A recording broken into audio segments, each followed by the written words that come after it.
Hello again and welcome in second and the last episode of Panther build. Let me just remind you that this build includes the whole interior too. And here you have it. This is where I have stopped the last time.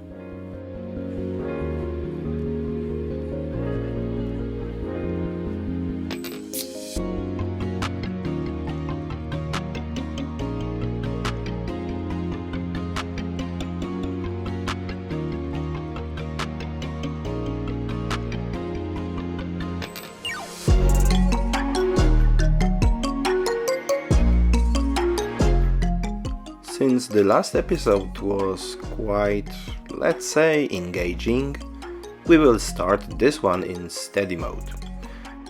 Some hull details need also our attention, so let's make them more look appealing and matching to the level of detailing of entire Panther. As you can see, I get rid of all molded details. We will exchange them with photo-etched parts. For a first weapon of destruction, I always choose side cutters, which help me with fast and clean removing bigger parts of plastic. Then it is time for modeling knife, which can take care of 95% of what is left after side cutters involvement. Knife is the best tool for quick dealing with seam lines and glued parts connections. The last process is to use sanding paper or sponge.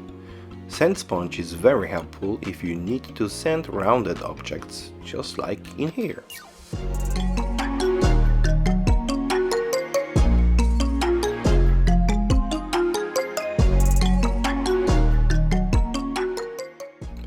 I have destroyed some details, so now I will build some new ones. But this time they will be made from photo-etched metal.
In my opinion, it does look better now. And what do you think? Is it worth the effort?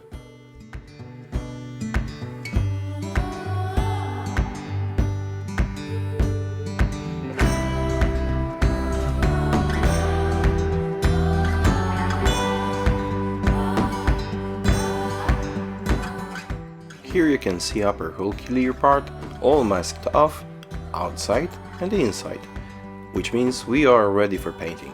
But before we do that, let's just finish adding the rest of details to the hull. Only then we will start priming and painting. And here starts the hardest part of this build. When you work with clear parts and their fragile surface, there are many chances to ruin something. Especially when you work with clear parts of that size. Believe me, I know this from my own experience. Just keep watching and you will see what I'm talking about.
Now, when upper hull is completely equipped and securely glued to the lower hull, we are really ready for painting.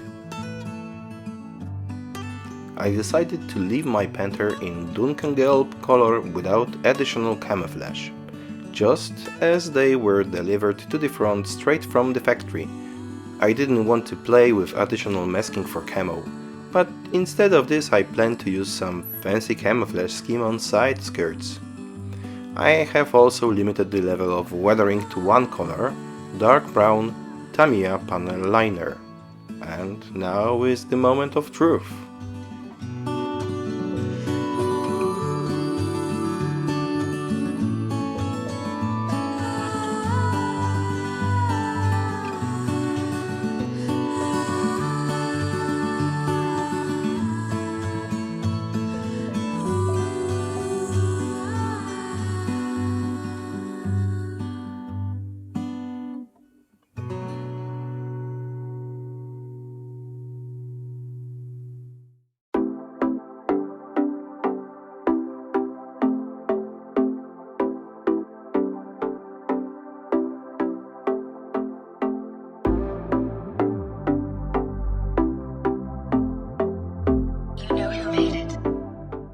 The last look at the lower hull interior before the grand closing.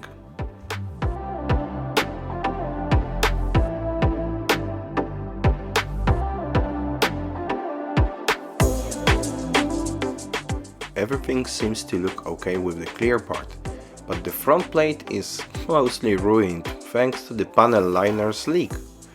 Now you see what I was talking about before?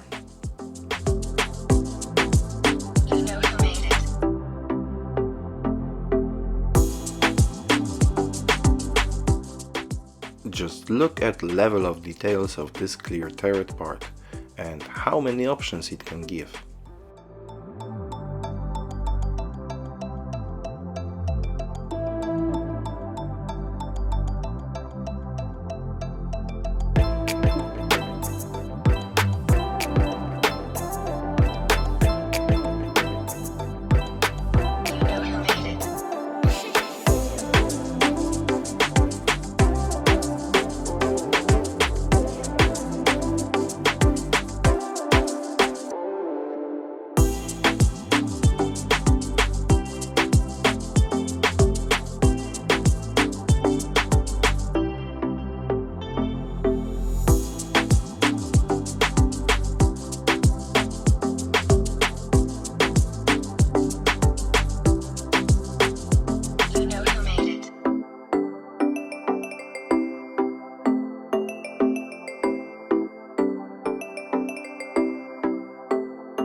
this point you just go back and forth from gluing to painting and from painting to gluing, and at the same time effects grow slowly.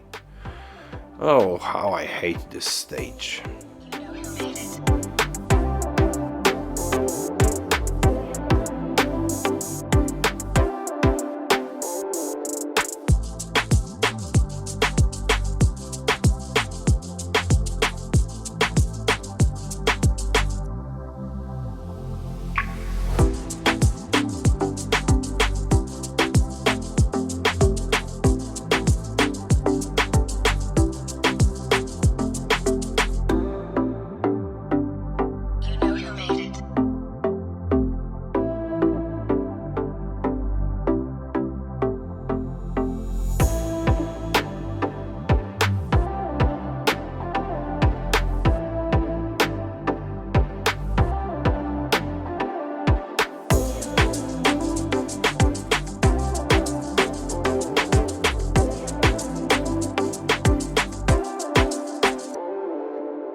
But when I dig out from those tiny details and start to join bigger parts, full of those details, together, then it starts to bring joy again.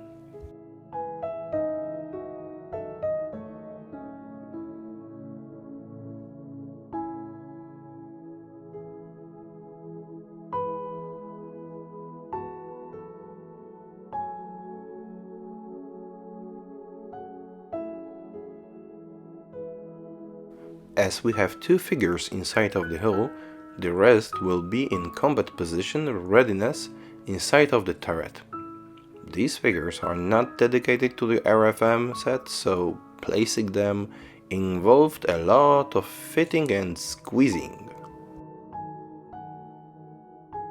Each time I was placing the figure, I had to check the fit of an upper part of the turret.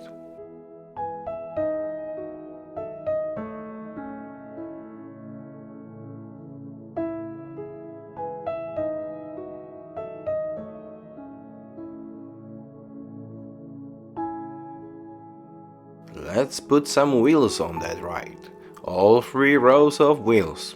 Just because Germans during the Second World War always liked to go an easy way when it came to suspension.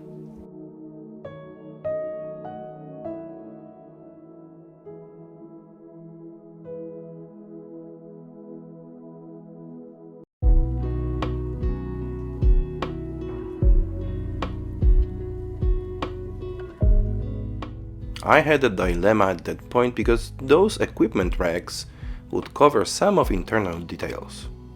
At the same time, they are nice too.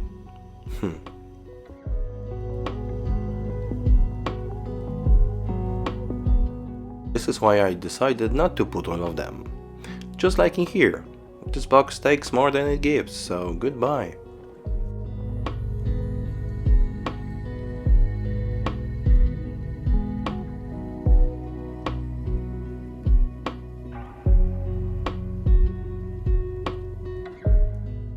Do you remember the tube I've been detailing at the beginning of this episode? How do you like it now?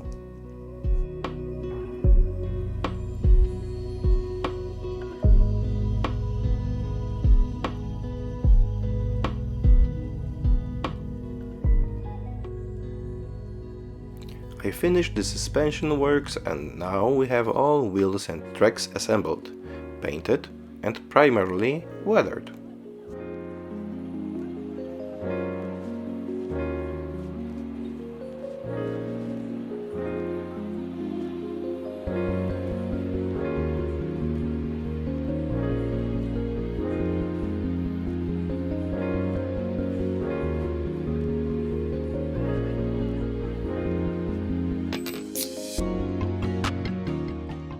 It feels like we are close to the end, but wait, there are still some more details to be added.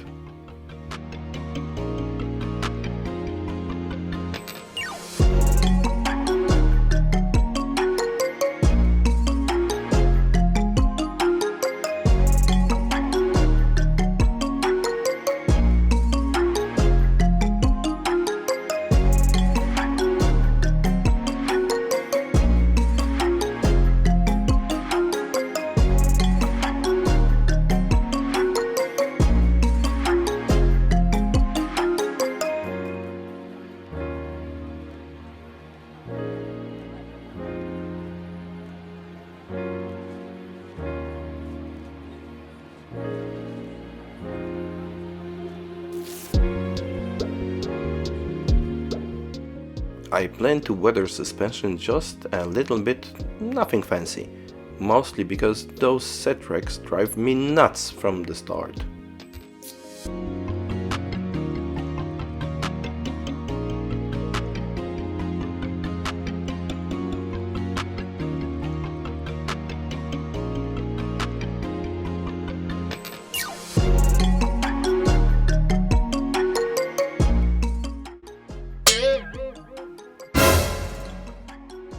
Now you see what I'm talking about?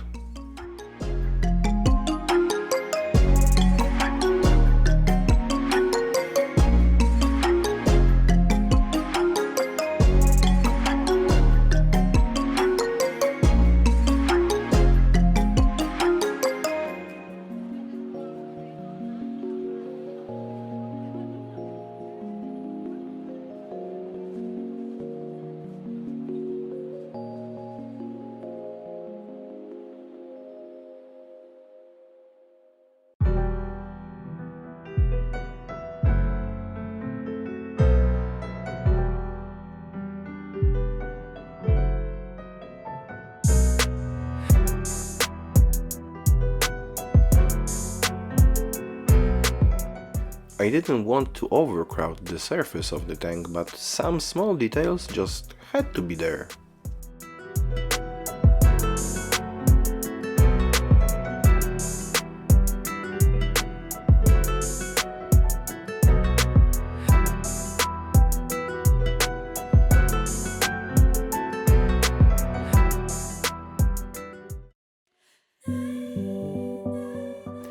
Yes, finally. But let's start with those words.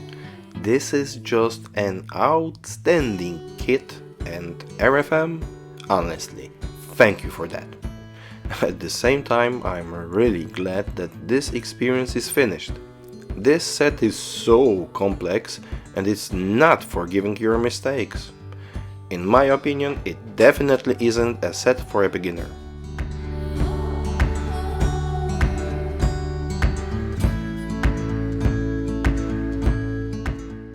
This is my first experience with clear parts of that size, and this project gave me many opportunities to train and learn new things. And I tell you that I like the outcome, even if it doesn't look perfect in some places.